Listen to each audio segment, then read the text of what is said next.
Good morning बच्चों, hoping you all are fine.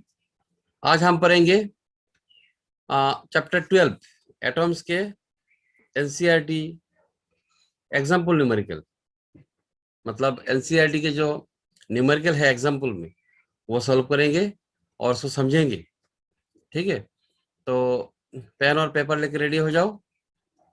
Start करते हैं आज के क्लास। तो देखते हैं पहला एग्जाम्पल क्या है। हाँ, ये देखो, पहला एग्जाम्पल है 12.1। पेज नंबर क्या है? 418। एनसीईआरटी का पेज नंबर 418 में आपको मिलेगा एग्जाम्पल 12.1। तो क्वेश्चन क्या है? In Rutherford's nuclear model of atom the nucleus, जिसका रेडियस दिया हुआ है 10⁻15 metre. Rutherford model of atom का न्यूक्लियस का रेडियस है 10⁻15 metre, is analogous to the sun. Nucleus of the atom is analogous to the sun, about which electron is moving in a orbit. Orbit का radius कितना है? 10⁻10 metre, like Earth's orbit around the sun। मतलब atom में electron revolve कर रहा है around the nucleus, like earth is revolving around the sun. इसको analogous मान ले। अगर if the dimension of solar system had the same proportions as those of the atom, ठीक है, अगर मान ले कि ये सेम है, would the earth be closer or further away from the sun than actually it। मतलब ये है कि रदरफोर्ड एटॉम मॉडल में जो एटॉम है उस एटॉम में न्यूक्लियस है और इलेक्ट्रॉन है। Electron is revolving around the nucleus like earth is revolving around the sun in the solar system.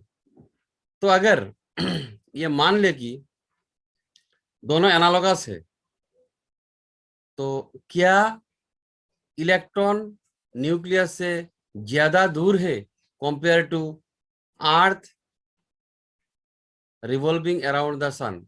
मतलब यह है कि अर्थ सन से ज्यादा दूर है या इलेक्ट्रॉन न्यूक्लियस से ज्यादा दूर है प्रोपोर्शन के हिसाब से, रेडियस ऑफ ऑर्बिट और रेडियस ऑफ न्यूक्लियस के प्रोपोर्शन से हिसाब से। समझा पाया हूं क्या क्वेश्चन? फिर से एक बार देख लेता हूं। ये मान लो एटॉम है, ये न्यूक्लियस है और ये इलेक्ट्रॉन है। तो electron is revolving, nucleus is the nucleus, और ये सोलर सिस्टम है। अगर तो ये सन है और ये अर्थ है। दोनों को अगर कंपेयर कर ले तो क्वेश्चन ये है कि अर्थ सन से ज्यादा क्लोज है या दूर है compare two electron and nucleus. ठीक है, तो दिया क्या हुआ है? दिया हुआ है रेडियस ऑफ न्यूक्लियस दिया हुआ है।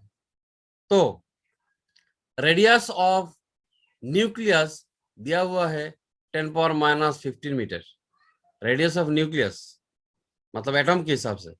और रेडियस ऑफ इलेक्ट्रॉन ऑर्बिट दिया हुआ है 10⁻10 मीटर। ये हो गया एटॉम के हिसाब से। और सोलर सिस्टम के हिसाब से दिया हुआ है रेडियस ऑफ सन कितना है? रेडियस ऑफ सन है 7 × 10⁸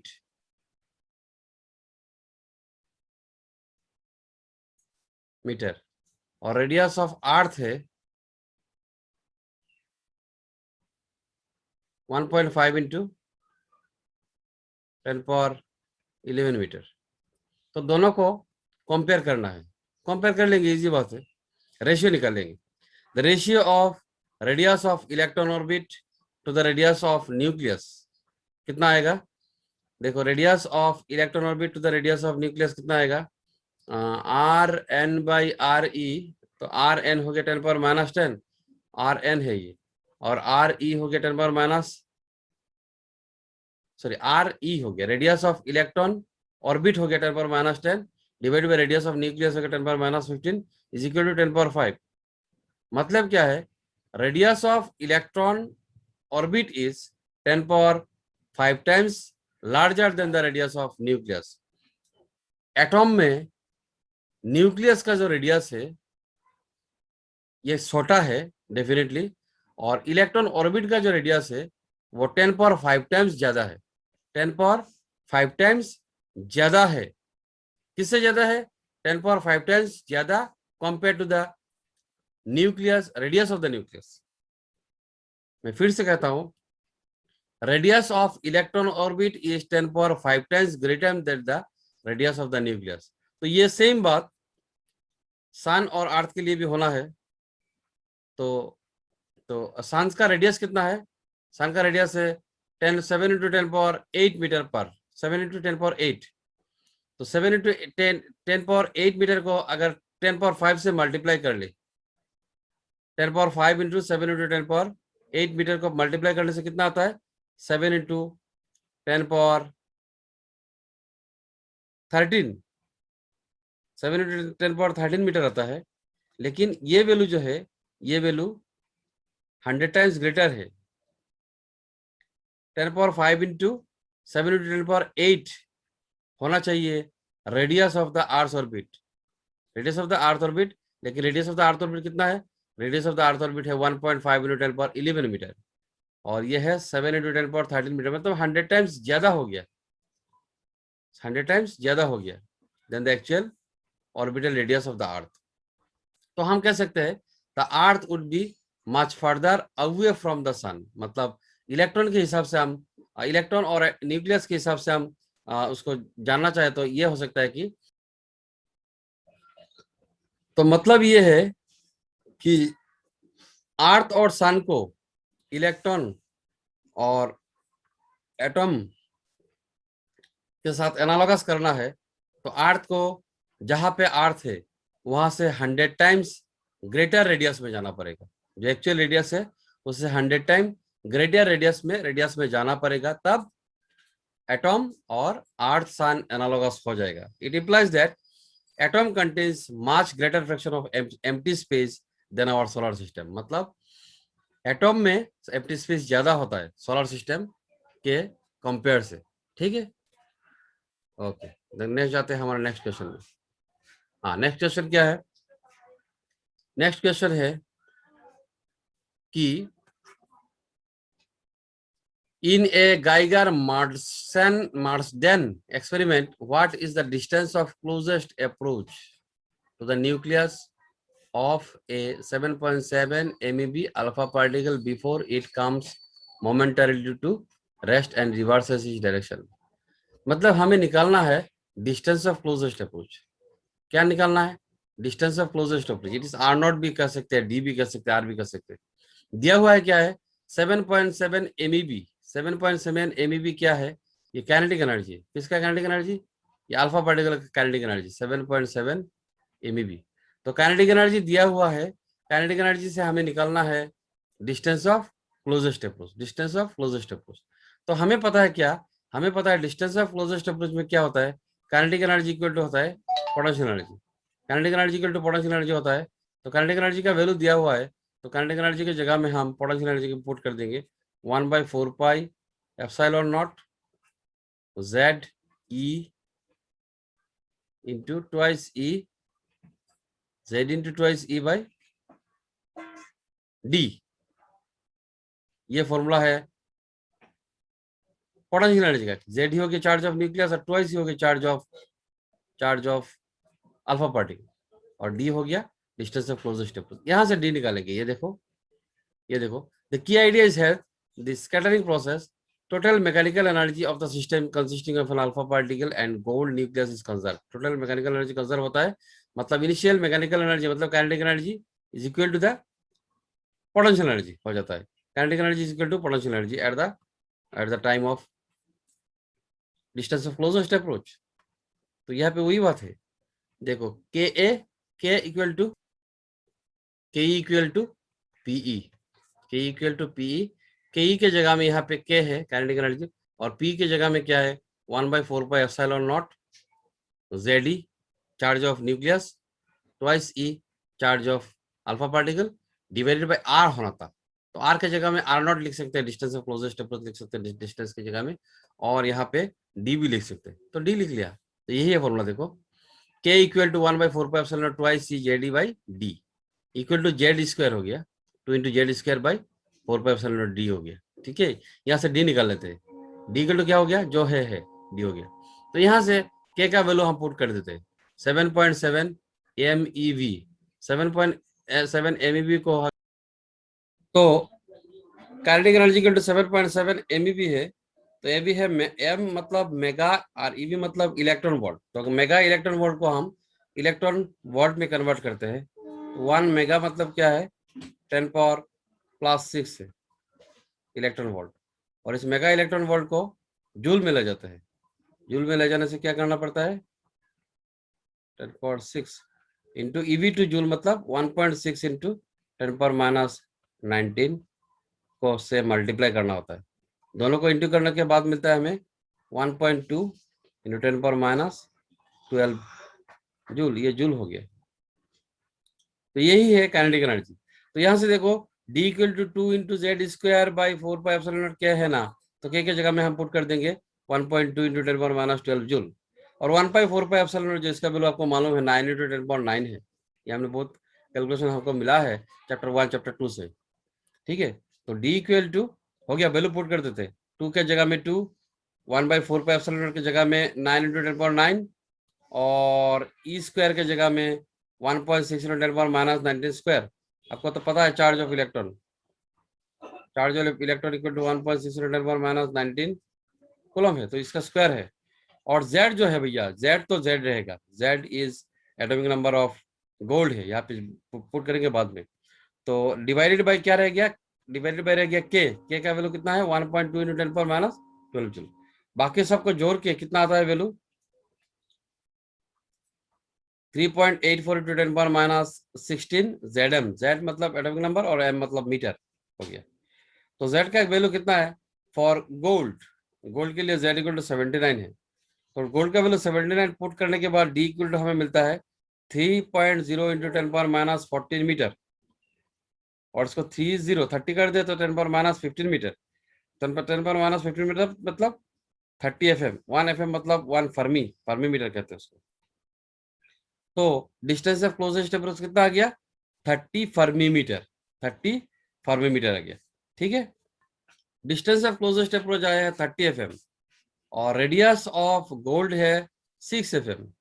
तो रेडियस ऑफ गोल्ड से और डिस्टेंस ऑफ क्लोजेस्ट अप्रोच ज्यादा है, और ये distance of closest approach radius of gold and radius of alpha particle से ज्यादा है। इसका मतलब ये है कि ये दोनों टच नहीं करेगा, टच करने से पहले ही रिवर्स हो जाएगा, काइनेटिक एनर्जी 0 हो जाएगा, और इससे पहले ये रिवर्स होके जाएगा, यही मीनिंग है। ठीक है, चलते हैं हमारा नेक्स्ट स्लाइड में। 12.3 है, इसमें क्या है, इसमें है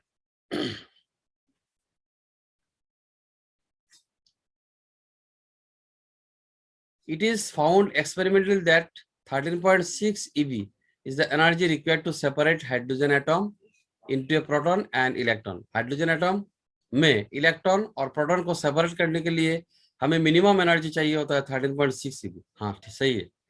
compute the orbital radius and velocity of the electron in hydrogen atom, मतलब ये एनर्जी से हमें क्या निकालना है, radius of the orbit and velocity of the electron निकालना है, radius of the orbit and velocity of the electron निकालना है। ठीक है, तो टोटल एनर्जी जो है 13.6, उसको हम पहले ईवी में है उसको जूल में कन्वर्ट कर लेते हैं। तो total energy of the electron in the hydrogen atom is -13.6 eV is equal to -13.6 into 1.6 into 10⁻19 से मल्टीप्लाई करने से जूल हो गया। कितना हो गया एनर्जी 2.2 इंटू 10⁻18 जूल, ये हो गया। तो टोटल एनर्जी यहाँ पे निकल गया। तो हमें मालूम है टोटल एनर्जी का फॉर्मूला हमने ऑलरेडी निकाला था हमारा फर्स्ट क्लास में, फर्स्ट और सेकंड क्लास में। टोटल एनर्जी का फॉर्मूला था -1/8πε0 और z² बाई, z तो नहीं होगा, e² बाई आर था, स्क्वायर बाई आर। तो यहाँ पे काइनेटिक एनर्जी का वैल्यू पुट कर देंगे, पुट करने के बाद यहाँ से आर निकल जाएगा। देखो यही है, काइनेटिक एनर्जी का वैल्यू पुट हो गया है, और ये फॉर्मूला है square by 8 pi epsilon naught r, minus minus cancel, this gives r equal to, r equal to ये हो गया, इसका वैल्यू पुट करने से, इसका वैल्यू पुट करने से क्या हो गया 5.3 इंटू 10 पावर माइनस 11, ये माइनस नहीं होगा, माइनस माइनस कैंसिल होगा, 5.3 इंटू 10 पावर माइनस 11 मीटर। ये हो गया रेडियस, रेडियस तो कैलकुलेशन करना था ना, compute the orbital radius and velocity, अच्छा वेलोसिटी भी निकलना है, तो रेडियस ये हो गया फ्रॉम एनर्जी। वेलोसिटी के लिए हमें एक फॉर्मूला फिर से रिवाइंड करना पड़ेगा, centripetal force, centrifugal force equal to centripetal force, mv square by r equal to 1/4 pi epsilon naught square by r square. ये फॉर्मूला है फोर्स का, सेंटीपिटल मतलब कूलम्ब फोर्स, तो ये फॉर्मूला है सेंट्रीफ्यूगल फोर्स का। यहाँ से वेलोसिटी निकालेंगे, आर आर कैंसिल हो गया, और v स्क्वायर इक्वल टू क्या हो गया, v स्क्वायर इक्वल टू हो गया 1/4 पाई एप्सिलॉन नॉट और square by r into m, r into m, तो v इक्वल टू क्या हो गया, v equal to root over हो गया square by 4 pi epsilon naught r m. तो यहाँ पे आर का वैल्यू पुट कर देंगे जो निकाला है हमने, और एम ई पाई का वैल्यू तो हमें मालूम है, एम मतलब mass of electron 9.1 into 10 power minus 31, और पाई का वैल्यू है 3.14, और एप्सिलॉन का वैल्यू भी आपको मालूम है 8.85 इंटू 10 पावर माइनस 12, और एम तो हो गया, आर का वैल्यू तो निकल गया यहाँ से, आर का वैल्यू कितना है 5.3 इंटू 10 पावर माइनस, इसका वैल्यू पुट करने से आ गया 2.2 इंटू 10 पावर 6 मीटर पर सेकेंड, ये हो गया रेडियस। ठीक है, चलते हैं नेक्स्ट न्यूमेरिकल में। हाँ नेक्स्ट न्यूमेरिकल क्या है, देखो बच्चों, नेक्स्ट न्यूमेरिकल है according to classical electromagnetic theory, calculate the initial frequency, calculate the equation initial frequency of the light emitted by electron revolving around the proton in an hydrogen atom। एक proton के surround में एक electron revolve कर रहा है, तो revolve करने के लिए वो लाइट एमिट करेगा, कौन कहता है, इलेक्ट्रोमैग्नेटिक थ्योरी कहता है। तो लाइट अगर एमिट करेगा तो उस लाइट का फ्रीक्वेंसी क्या है, क्लासिकल थ्योरी है ये, मतलब बोर्ड से पहले ये कह सकते हो आप रदरफोर्ड का न्यूमेरिकल। हाँ, तो इसके लिए क्या करना पड़ेगा, from 12.3 we know that velocity of electron is 2.2 into 10 power minus 6 metre पर सेकंड, और रेडियस कितना है 5.3 into 10 power minus 11 मीटर। दस फ्रीक्वेंसी का फॉर्मूला क्या होगा, फ्रीक्वेंसी का फॉर्मूला होगा v equal to r omega, होता है ना, v equal to r omega हमें मालूम है फ्रॉम फर्स्ट ईयर। तो v equal to r omega है, तो r into twice pi nu होगा, ट्वाइस पाई न्यू होगा। तो यहाँ से न्यू को अगर निकालना है, तो न्यू को निकालने के लिए क्या चाहिए, v by twice pi r, v by twice pi r, ये न्यू है फ्रीक्वेंसी और ये वी है वेलोसिटी। तो यहाँ पे पुट कर दो, वेलोसिटी का वैल्यू पुट कर दो, आर का वैल्यू, रेडियस का वैल्यू पुट कर दो, आपको मिल जाएगा फ्रीक्वेंसी। देखो यही है, न्यू इक्वल टू, ये न्यू है, nu equal to v by twice pi r, ये वी है speed of light, nu equal to v by twice pi r, v का वैल्यू पुट करो मीटर पर सेकंड, 2 है, पाई का वैल्यू 3.14 है, आर का वैल्यू ये है, पुट करने के बाद ये आ जाता है 6.6 इंटू 10 पावर 15 हर्ट्ज। यही है frequency of the frequency of the radiation emitted electromagnetic theory के हिसाब से। ठीक है, तो चलते हैं हमारे नेक्स्ट न्यूमेरिकल में। नेक्स्ट न्यूमेरिकल क्या है, नेक्स्ट न्यूमेरिकल है 10 kg satellite circles earth once in 2 hour, 2 घंटे में एक बार करता है, मतलब टाइम पीरियड है, in an orbit having radius, radius ये है, assuming that Bohr's angular momentum postulates applies to satellite just as it does to an electron in the hydrogen atom, find the quantum number of the orbit of satellite, quantum number of the। तो यहाँ पे मास दिया हुआ है, mass is given 10 kg है, और time दिया हुआ है 2 आवर है, 2 आवर को हम कन्वर्ट कर लेंगे सेकंड में, कितना सेकंड से मल्टीप्लाई करना पड़ेगा, 3600, ये सेकंड हो जाएगा। सेकेंड। टाइम हो गया आपका 7200 सेकेंड। मास हो गया, और दिया क्या हुआ है, रेडियस। रेडियस कितना है 8000 किलोमीटर। उसको मीटर बनाना, 8000 इंटू 10⁻³ मीटर, तो 8 इंटू 10⁻6 मीटर। तो निकलना है हमें क्वांटम नंबर एन। तो हमें मालूम है, we know from Bohr's angular momentum quantization M B R equal to N H by twice pi. यहाँ से एन को निकाल लेते हैं। एन इक्वल टू कितना आएगा, एन इक्वल टू आएगा twice pi m v n r n by h. अभी v का वैल्यू, vn का वैल्यू क्या करेंगे, vn का वैल्यू हमें मालूम है, vn का वैल्यू है देखो v equal to distance by time. Distance by time, distance को हम कह सकते हैं twice pi r the circumference by time. ये वैल्यू जो है v का ना, ये वैल्यू हम पुट करेंगे यहाँ पे vn में। पुट करने के बाद यही आएगा formula, n equal to twice pi r n square into m by t into h, ये फॉर्मूला आएगा। और सबका वैल्यू पुट कर देंगे अभी। बोलो टी का वैल्यू है, आर का वैल्यू है, एम का वैल्यू है, सबका वैल्यू पुट करने के बाद यही आता है 5.3 न्यूटन पर 45। एन इक्वल टू 5.3 न्यूटन पर 45 मतलब ये नंबर है। तो नेक्स्ट क्वेश्चन में चलते हैं बच्चों। 12.6 देखो ये क्वेश्चन क्या है,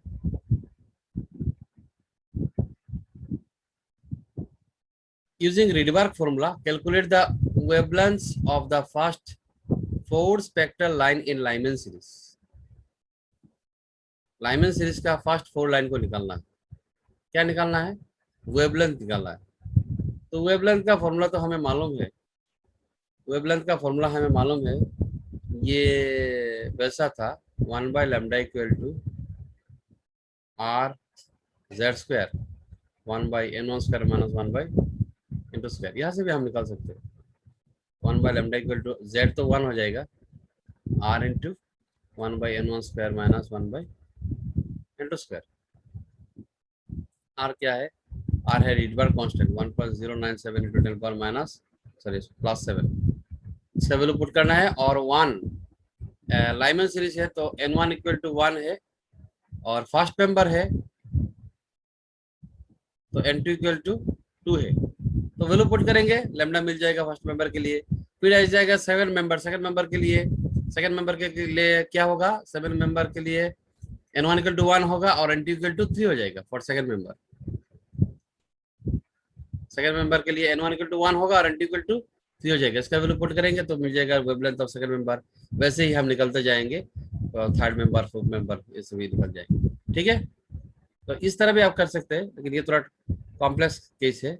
और ये जो हमारा फॉर्मूला आया वेवलेंथ का, ये हमारा नेक्स्ट क्लास में आपको वेरी मच क्लियर हो जाएगा। We will do numerical, lots of numerical on this formula. Already हमने ये फॉर्मूला से न्यूमेरिकल कर लिया अभी। ठीक है, तो आज के लिए इतना है बच्चों, तब तक stay safe, stay blessed, bye.